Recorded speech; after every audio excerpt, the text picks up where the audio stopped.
It is necessary to establish a standard of righteousness and to understand how the law works toward that righteousness, because it's contrary to the way that men normally approach the law of God.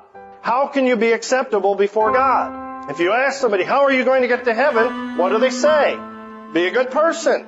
But what they're saying in that is, I think I have enough righteousness of my own to get me to heaven. And that's why I read the verse there in Matthew 5 and verse 20 of what God does expect.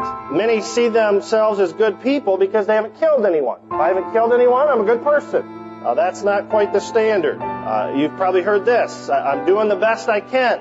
Better than not doing the best you can. But it's still not good enough to please God. If you're going to understand the gospel, you got to understand this. You are not good enough of yourself. I am not good enough of myself. We looked at it last week in Romans 3. There is none righteous. No, not one. That's God speaking there and giving He looked down upon the sons of men to see if there were any. And there were none. He didn't see any. Let me give you an example. The law of God is not given to keep a tally of the good things that you've done. For example, we post speed limit signs in our society.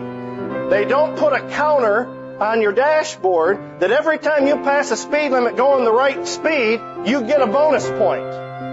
You don't get a thing in the mail saying, you passed the speed limit sign 1,000 times right, congratulations. You understand what I'm saying? You didn't have, this is the 500th time you stopped at a stop sign without a rolling stop. Congratulations. You understand? That is not the intention of it. You can do it 1,000 times, 5,000 times, but if the copper is there and you blow through a stop sign, you're done. But you understand, in order to have righteousness and meeting the standard, you have to meet it every single time. It is important to recognize that morality, being a good person, and religion are the enemies of the gospel. To attempt to be pleasing to God by keeping the law is the definition of self-righteousness. What few people realize is the only way to be found righteous by the law is not to break a single command ever.